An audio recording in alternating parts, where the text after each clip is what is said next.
choices for you and your family. Cook it, give it. You'll love when you live it. L-I-V-E, live it. Let's get started.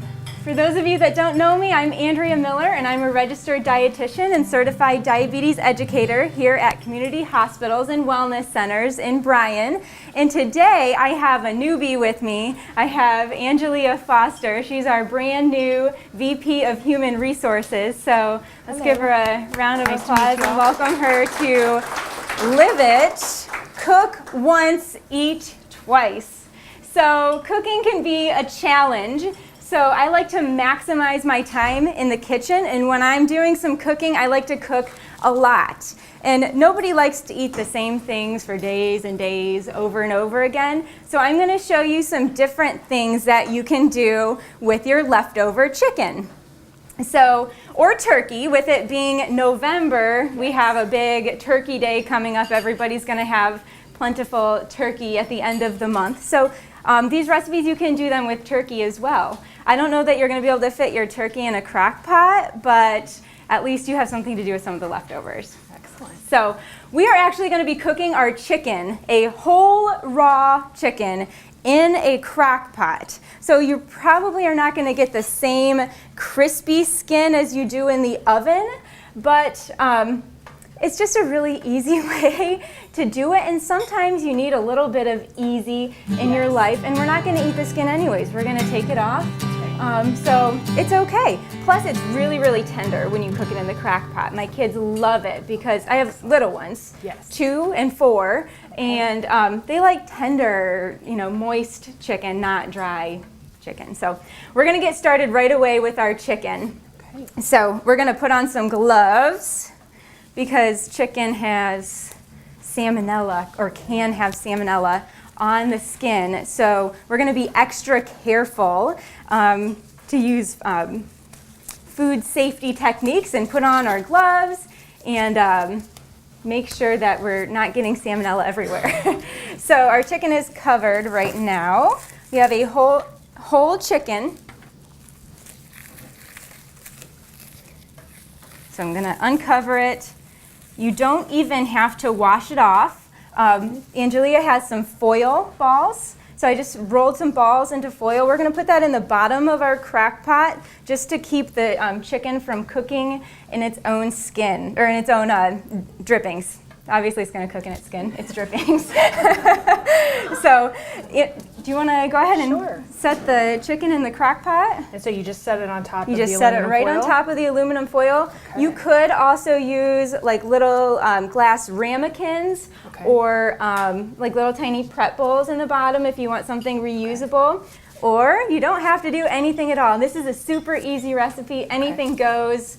It's really not going to hurt it that much if you let it cook in its own juices. So I love this idea because I always wind up going to the grocery and getting one of those pre-made chicken. Yeah. But yet I love my crock pot, so this is an easy way to do that at home and not have to stop at the store on the way home, right? And it's a healthier? It's much healthier because that rotisserie chicken is soaked in a salt brine. So you're getting a lot of sodium when you do the rotisserie chicken. So this you have control over how much salt you're adding. So excellent.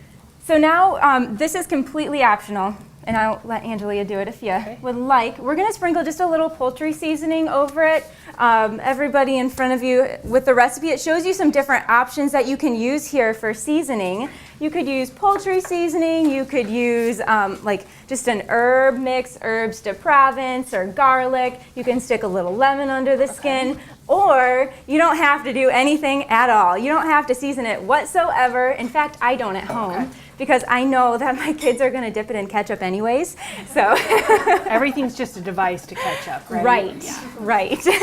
So, and a little secret, I really like chicken and ketchup too. Okay. So tell me about the water here. The water, we're going to use that in a second. So we're not actually going to put anything in our crock pot. We're going to put the lid on our crock pot. And how long do you let it cook?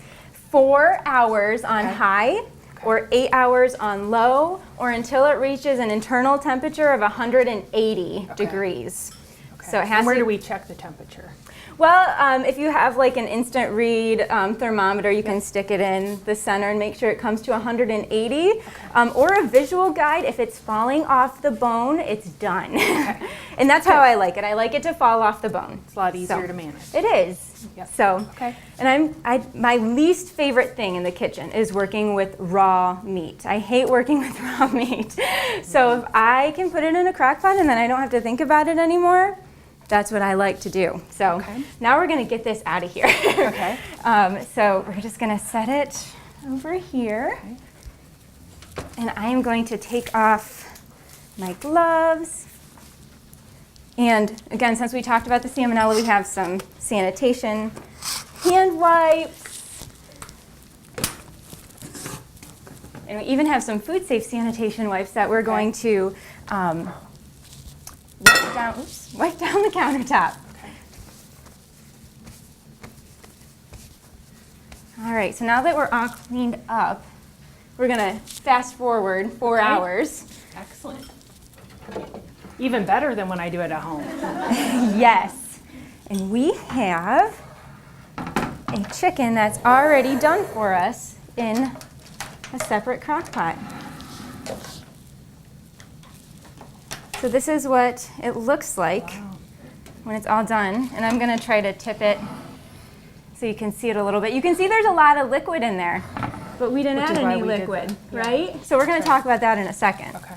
So, okay, so we have our chicken, and we are going to start taking it out and setting it on our serving platter. Okay. So this is meal one, this is night one. You're done, all you have to do is get some sides out. If you want it Love that. simple, I like to do steamed broccoli, baked Okay. sweet potatoes, maybe some fresh fruit, a salad, whatever you want for sides, and you're done. So I'm It gonna makes the house smell delicious. Can you all smell that? yeah, it smells really good. So yeah, this is perfectly that. done. You can see it just like, so there's like a nice little, piece of, whatever that is, a leg. It's the mechanism to catch up. Remember that. Right. Right? Legs, chicken legs. There, little drumsticks. So, your Perfect. family members that like the dark meat, the drumsticks. So you can see how Boy, it just falls it's apart. like I can't even pick up the whole chicken because it's falling apart. So we're gonna set that down because we're actually gonna use. Okay. We're going to start to debone this here in a second.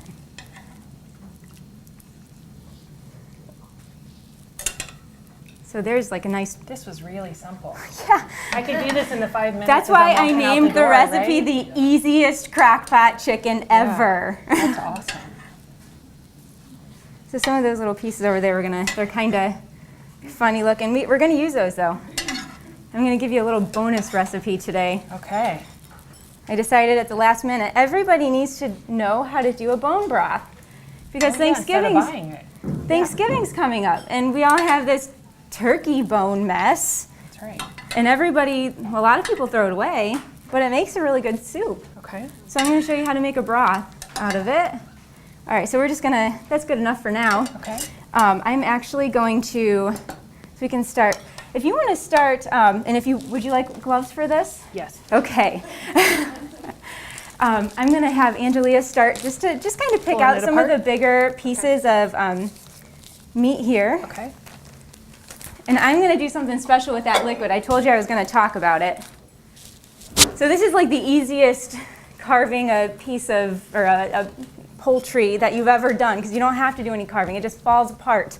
So I'm going to take just a little tiny bowl. Okay. And is this hot or not? I'm going to grab this. It's a little hot. Be It's not that careful. bad. We're good. So there's some liquid in there. I'm going to dump it into a bowl.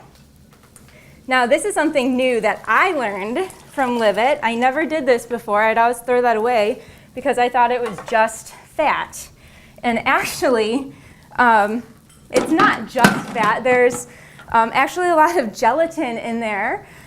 And it makes a really good stock when you separate the fat out. Now there is still a lot of fat. So you want to separate the fat out. And I'll tell you how to do that there.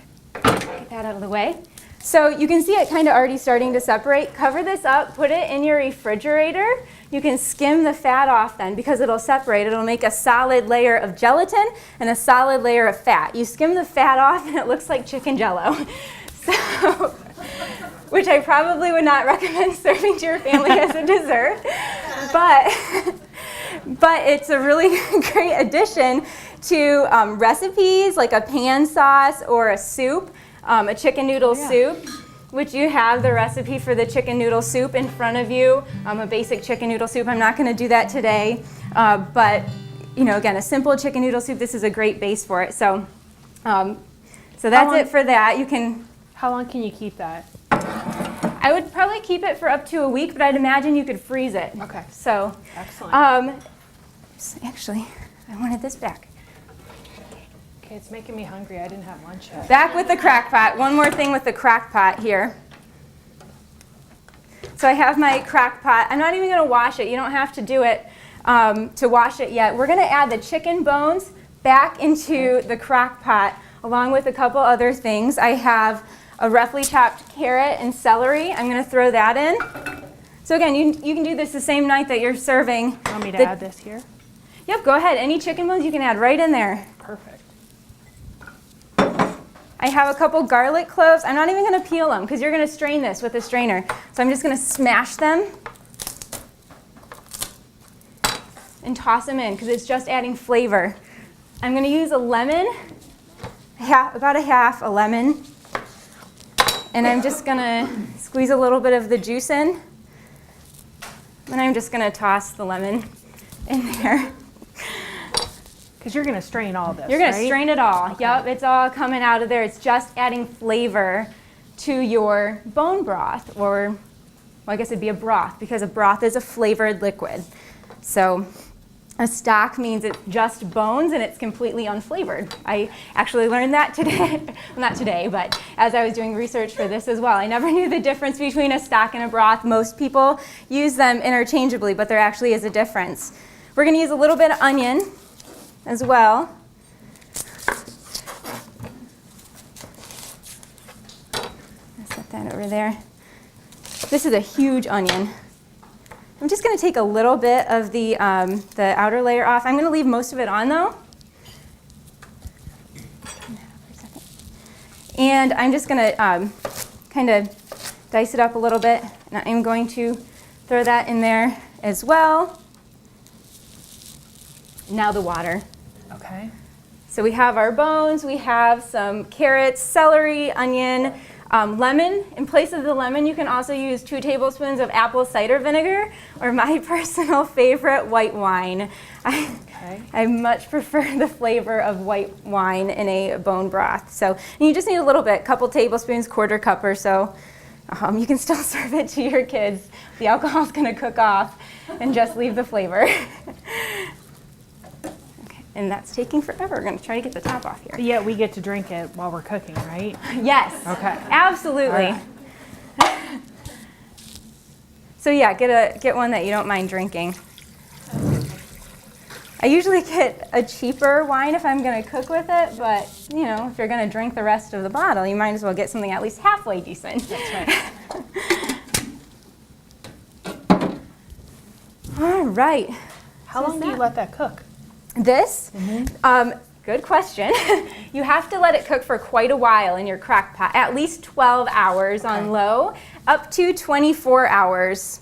So I'll just leave it overnight. I'll put everything in, get it going overnight, let it sit in there overnight. Sometime the next day I'll strain it. It might be after work. Okay. So I'll let it cook all day. Okay. Makes your house smell like chicken. I was going to say, it'll make you come home hungry, Yeah, right? the whole house smells like chicken. But then you just strain it off, and you can use it up to a week later, or you can freeze it for longer storage. So that looks great. I'm actually going to take, looks like we have some, so there's some like little pieces of bony stuff over here. Yep. Like Do anything. you use the skin? You can put the skin in there. Yep. So any pieces you don't think you're going to eat, you can just toss right in there. Perfect.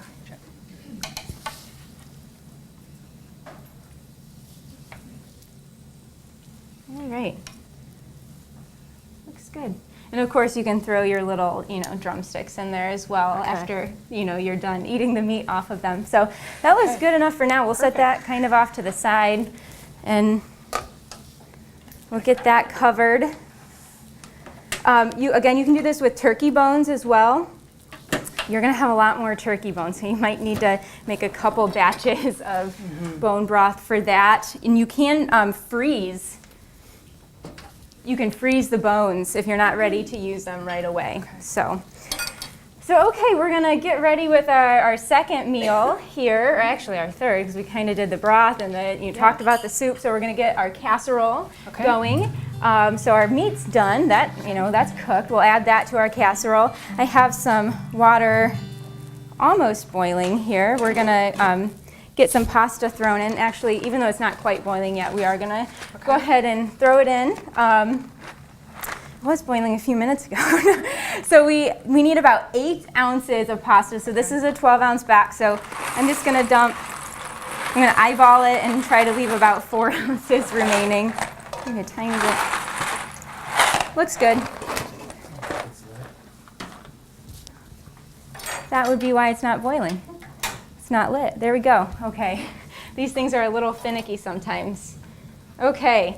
So our pasta is starting to cook, and now we're going to get started on the rest of the casserole. So I don't know if I mentioned it, actually. We're making a spinach artichoke casserole, which the first thing that comes to mind is the spinach artichoke dip. Everybody loves spinach artichoke dip, so this makes it into a meal. So we're going to get our vegetables going. And Angelia, would you like a cutting board? Sure.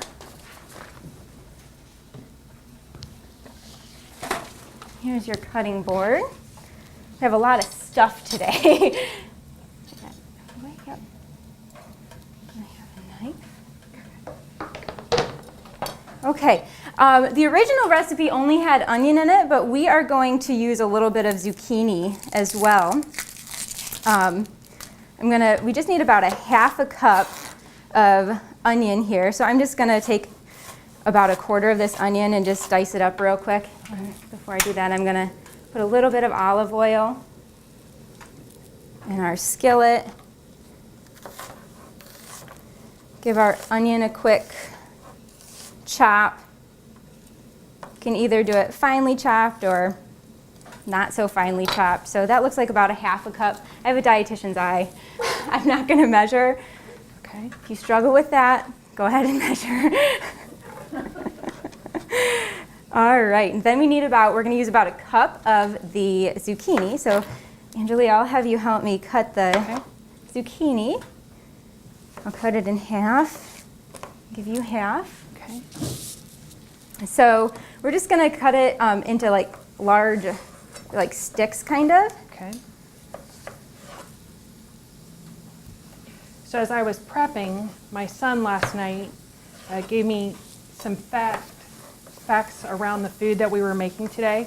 I'm convinced someday he'll be the next Food Network star. All right. And so he shared with me that, did you know zucchini really wasn't even in the United States until 1920s? Really? And it was Oopsies. Here we go. Brought over from Italy. Wow. Yeah. 1920s from Italy. So, well, that explains why it's in a lot of, Italian dishes. And it's the name is zucca, which is squash. Okay. Right? Yeah. You want this smaller? Maybe just a tiny bit smaller. Yeah. Okay. So bite-sized. Kind of like bite-sized pieces. Okay. A lot of stuff going here on and it told you it's finicky. They like to turn off on me. Safety mechanisms, right? That's right. Okay. So we have some onion. We're going to toss our zucchini in there.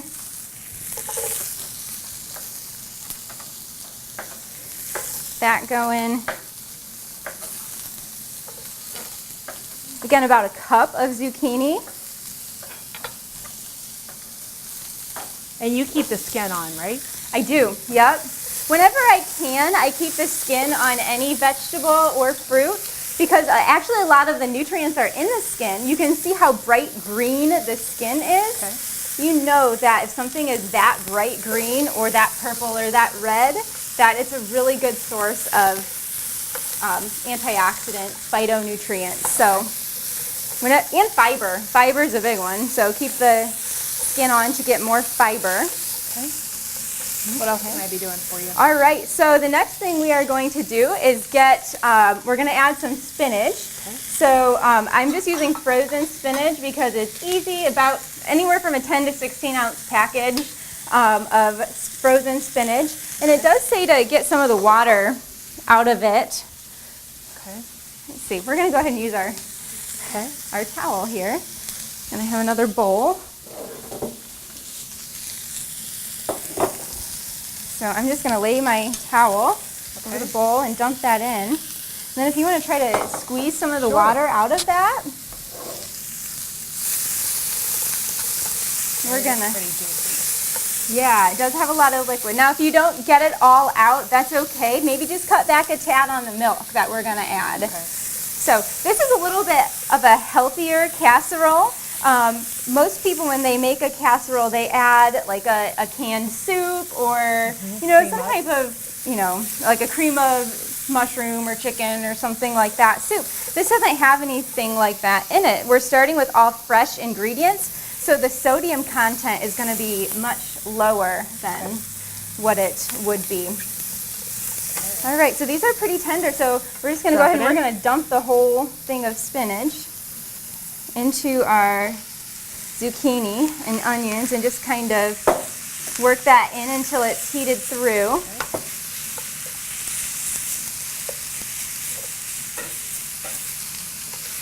And then we're going to turn off our heat and get started on our sauce. So lots of veggies, green veggies going into our casserole here. Spinach is so good for you. It would be under the category of leafy green vegetable, which we should all be eating more of. You look up what spinach contains, and it pretty much helps with everything. So you name it: skin, hair, bones, diabetes prevention, cancer prevention. It's good for all of that. So we should all be eating more leafy green vegetables, and this is a good way to sneak it in. Okay. So, and could you use kale? Yes, you could use kale. Absolutely. You could also use fresh spinach if you wanted. You just have to wilt it down a little bit longer. So I grow Swiss chard in my garden. Okay. I don't know if you're familiar with that, but it's kind of like a spinach, but it has a longer stem and it's a bigger leaf. Okay. And I have used that in it before as well, because why go buy spinach when I have an abundance of Swiss chard in my garden? So now you've told us all, we're going to come get some out of your garden. yes. And it's still there. It survived the frost, Wow. actually. So I'm just we're gonna test this and see if it's a little tender. Actually, that's probably good. And this is probably good. So I'm going to turn my heat off there and my heat off here. And I have a strainer up here. So let's see. I'm going to carefully try to strain the pasta. That cooked really fast. It did.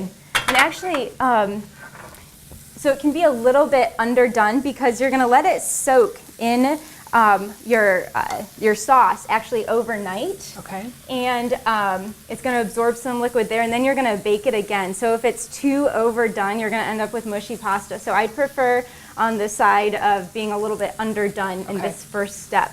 So actually, if you'd like, you can just go ahead and dump that back into the pot until we're ready to use it. And a little secret to keep it from sticking together, I'm just going to take a little bit of olive oil and put that in with the pasta, and we're going to stir it together until we're ready to put that into our casserole. Take this, we'll get that out of the way.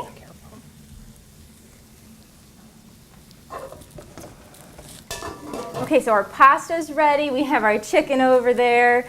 We have our vegetables already cooked. So now let's get started on this lovely lightened up sauce. Okay.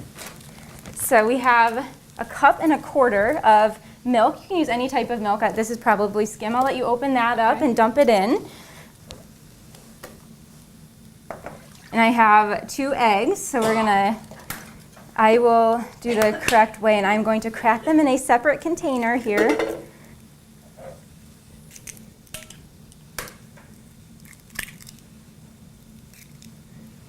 Why do you crack them in a separate container?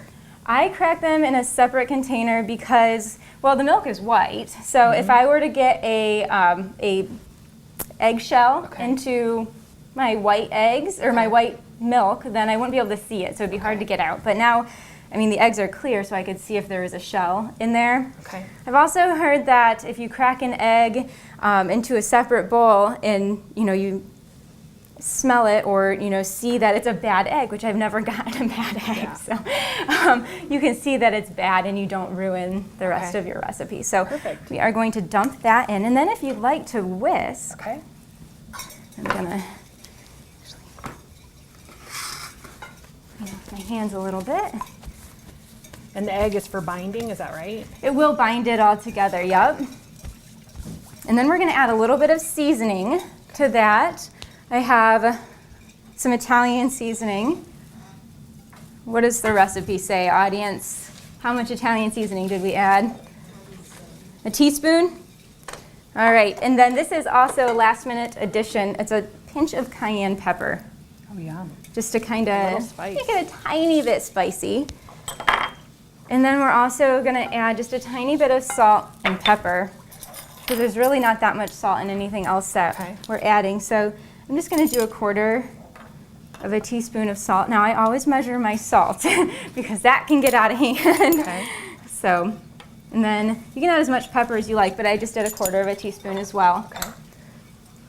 And then we're gonna add 2 tablespoons of Parmesan cheese. So the recipe calls for a quarter of a cup. We're gonna use the remainder of that here on our topping. So we're just gonna use 2 tablespoons in there. All right, looking good. Yeah, I think so. Okay, so now our cheese. Okay. We have 2 cups. I'm actually gonna measure this too, because this looks like a little more than 2 cups, but I could be wrong. You know what? And what kind Maybe of I'll cheese have is you it? Hold the. Absolutely. This is Colby Jack cheese.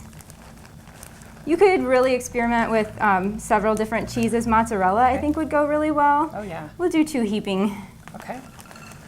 cups. Yeah, mozzarella, just plain Monterey Jack would go well.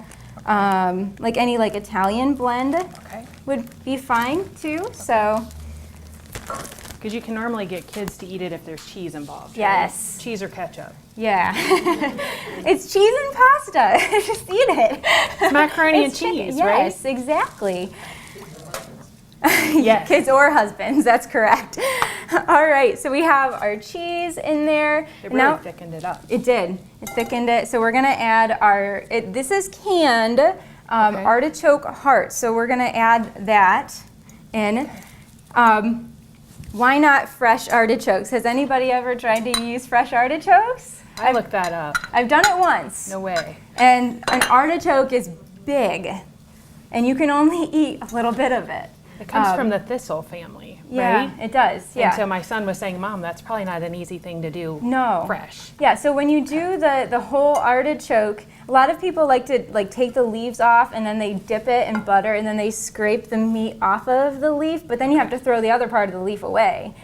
And then there's like a choke on the inside and you have to scoop out that choke because that's not edible. And then you have the heart, which is what we're using here. So you would probably need like 10 artichokes to make this dish.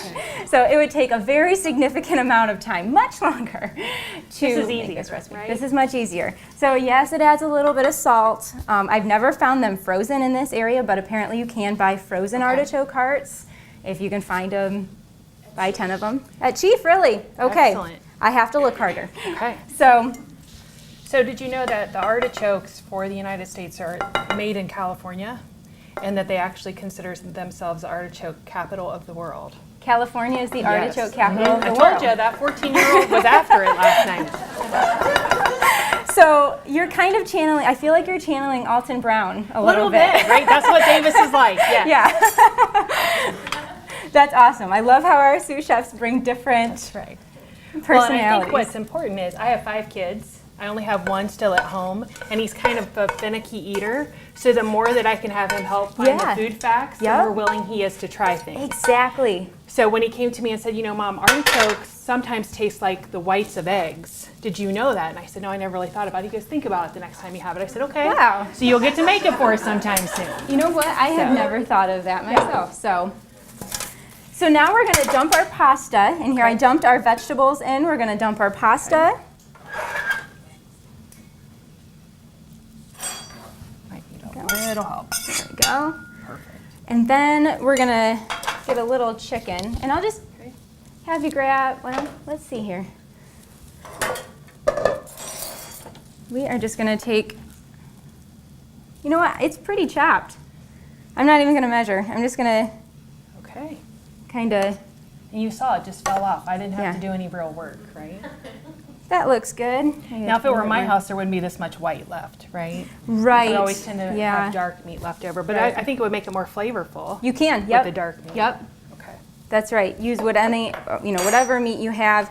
If you don't have a cooked chicken and you just want to use chicken breast, you can always dice that up and cook it. I would cook it before your onion and then add your onions in and follow the recipe like that. And I bet we could make a turkey breast in the crock pot like we did the chicken, right? Yep, you totally could. So, Angelia, I will have you stir that up while I get our topping ready. Okay. Now, do you spray that pan, put anything in that pan? Yep, we are going to do a little something to prep the pan a little bit. First, I am going to get our topping going. You need a tablespoon of butter. I'm going to turn the heat on there real quick, and we're just going to melt the butter down for a second. Okay. This comes together pretty quick, so. Okay, and now I don't use a lot of sprays in my house. I don't know why I stopped. Just seems like there's more stuff in it, so I'm just going to use some olive oil. Okay. And I'm going to take a paper towel. Okay. And I'm just going to spread that around my pan. That is already melting. It is.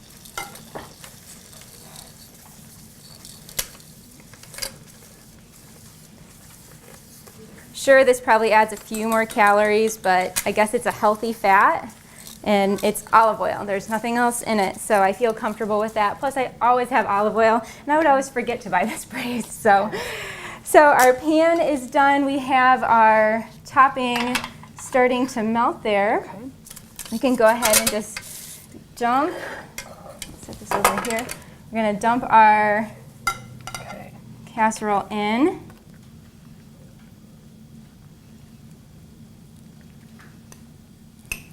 So I think when I saw the recipe, it looked like there was a lot of protein in this. Yeah, there is quite a bit of protein because obviously the chicken is going to provide a good bit of protein, and then also pasta has quite a bit of protein in it too. Okay. So combined, but it also wasn't real carb heavy, right? Not too bad. Yeah. I mean, you would think because there's pasta in there that it would be, but you're only using 8 ounces, and then you're spreading it out quite a bit. So it's not that bad, really. Perfect. So I think there's about 30 grams per serving, which would be, a good amount for a lady. Okay. Or man. So a little bit, maybe a man, you might want to give him a little bit bigger portion, but because men can have closer to 60 grams of carb, or that's what just I would another recommend. Thing, right? Per, I know, they get it all. So now we're going to finish off. So I have just a tablespoon of melted butter. I'm going to throw in some Panko breadcrumbs. I like Panko because they're light and crispy. I'm going to steal another spoon over there. They're light and crispy, and they're low sodium. They're unseasoned. At least most of them are. If they are seasoned, they are going to be higher in salt. But to start, they're generally unseasoned. And then I'm going to add a little bit of paprika and stir that up. And my Parmesan cheese. The rest of it, 2 tablespoons of Parmesan cheese. So actually, what you do next, you don't add your topping right away. You cover it You cover your casserole with foil. Okay. And actually put it in your refrigerator first. So I would actually make this recipe the night before you want to eat it, and then it's kind of a quick get home from work, and then put it in the oven, Okay. and it is ready. So you cook it for 20 minutes Okay. in the oven, and then you take the foil off Okay. and put your topping on. So it's a pretty red topping, which is a nice Just more contrast color, with yeah. the green. This is a good for the Christmas season, actually. Yes. That red and green. Not that it's Christmas yet. We have to celebrate Thanksgiving. That's right. We had that discussion earlier. Although when you walk in the stores, Sure Right. seems like Christmas, doesn't this morning it? I hit Sirius Radio, the Love channel. It's already playing Oh, Christmas yeah. carols. So we skipped. Yeah. I'm not ready yet. Me either. Oh no. So after you put your topping on, you bake it for another 10 minutes or so until the topping gets, kind of crispy, and then it's ready to serve. So this, you could serve it just plain because pretty much all the food groups are represented Okay. in this meal, or except for fruit. So you could serve it with a nice fruit salad for dessert, or you can never go wrong with a second vegetable. So Okay. serve it with some extra veggies, some steamed something or other, Okay. asparagus, or that's kind of a spring vegetable, but Okay. whatever you want. So that's it. We've done definitely 2 meals here and given you some suggestions for a few more.